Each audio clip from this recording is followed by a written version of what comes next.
E a pergunta hoje, Rafael, vem da Nilceia de Jesus Pires, ela é de Nova Iguaçu, Rio de Janeiro. Bom dia com Jesus para você, Nilceia. A colheita é obrigatória, mesmo que não tenha sido eu a causa de algum erro, eu posso sofrer alguma consequência? Bom, irmã, já que a sua pergunta foi dirigida ao Apocalipse de Jesus, vamos abri-lo.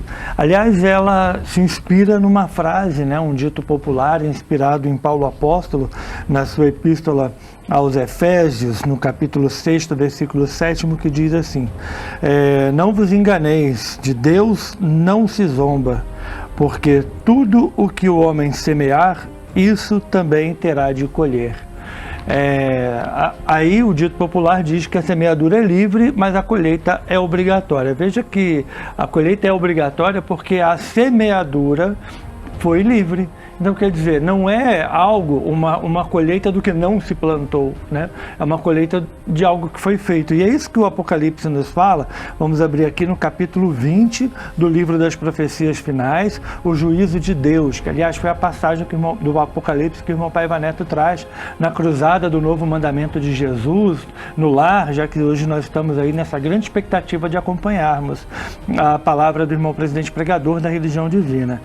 E ele traz a passagem o juízo de Deus, no capítulo 20, versículos de 11 a 15. Vi um grande trono branco e aquele que nele se assenta, de cuja presença fugiram a terra e o céu, e não se achou lugar para eles. Vi também os mortos, os grandes e os pequenos, postos em pé diante do trono. Então os livros foram abertos. Ainda outro livro, o livro da vida eterna, foi aberto também.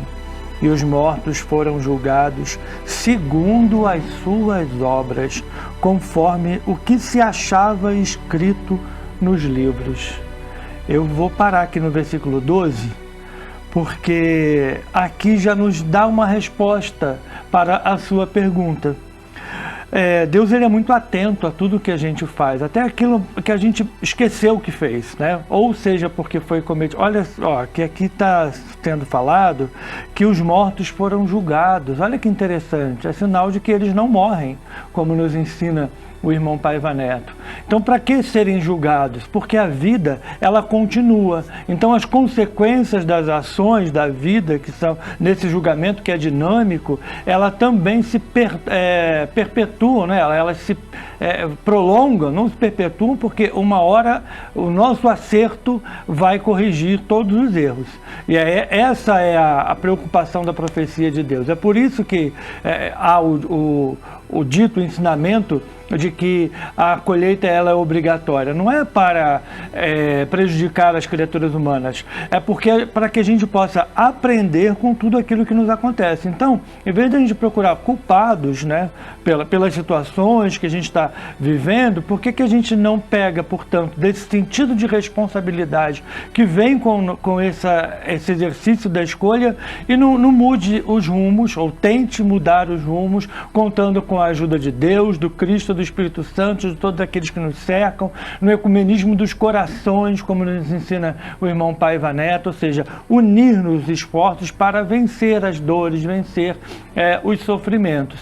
Então, tudo que a gente faz aqui, tudo que a gente recebe aqui na Terra é resultado, sim, de uma semeadura plantada por nós, com maior, com menor participação, inclusive as próprias omissões diante das coisas que poderiam ser melhor ajustadas, também tem essas consequências, como o irmão Paiva também nos fala no livro Reflexões da Alma. Mas já que a gente falou aqui que os mortos não morrem, nesse livro, que tem esse título de autoria do irmão Paiva Neto, já que ficou bem claro, toda aquela atenção de Deus com as nossas atitudes, viu? Cada um foi julgado segundo aquilo que estava escrito nos livros. E por se tratar do julgamento dos mortos, se trata, já que os mortos não morrem, de critérios espirituais que definem a nossa vida na Terra. né?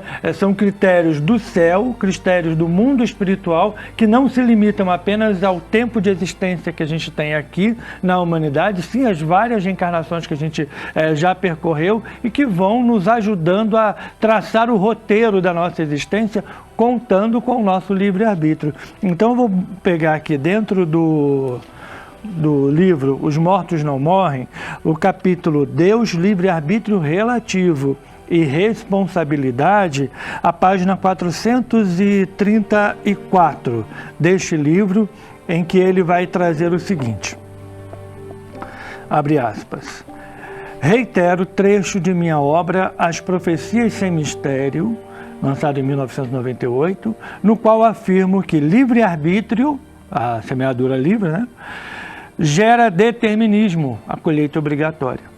Nós é que criamos o nosso destino, bom ou mal, bom ou mal.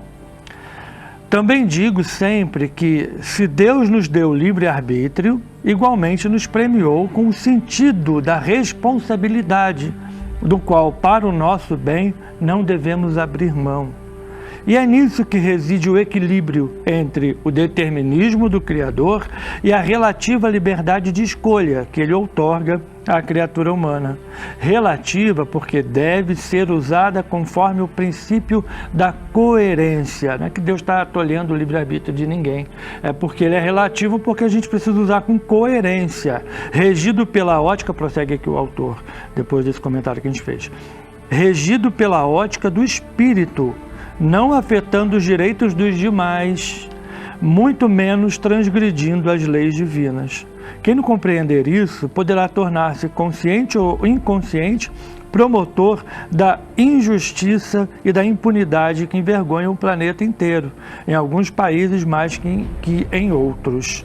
E aqui ele vai trazer um trecho da palavra do irmão Leon Denis, dentro do ecumenismo, dos corações, que ele abrange em seus livros também, que eu vou destacar uma frase aqui.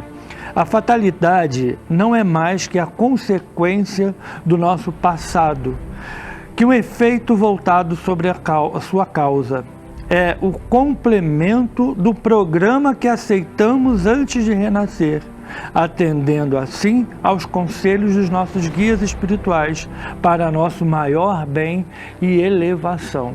Então, as coisas que a gente passa no mundo, sim, resultado das nossas ações, das nossas escolhas, mas acima de tudo, oportunidades que temos de melhorar. Oportunidades que temos de acertar. Haja vista a sua audiência na Boa Vontade TV, que é essa casa dos que querem acertar, como é a religião de Deus, do Cristo e do Espírito Santo. Então, tudo que a gente sofre na Terra tem uma razão. E a principal razão delas é que a gente possa aprender com as nossas escolhas e ajudar a todas as pessoas que sofrem também. Muito obrigada, irmão Rafael Ramalho, por trazer aí esse esclarecimento da religião do terceiro milênio, hoje aqui no Pergunte ao Redentor, Apocalipse de Jesus. Então a gente teve aqui irmão Rafael Ramalho, pregador ecumênico da religião de Deus, do Cristo e do Espírito Santo. Você já sabe, pode sempre mandar a sua dúvida, assim como fez a Nilceia de Nova Iguaçu, Rio de Janeiro, Nilceia de Jesus. 998318195, ou se você nos acompanha pelo youtube.com/Religião de Deus Vídeos, deixe a sua dúvida aí nos comentários desse vídeo. Obrigada por sua sintonia, por sua participação, por sua audiência. Deus está presente, viva Jesus, em nossos corações para sempre.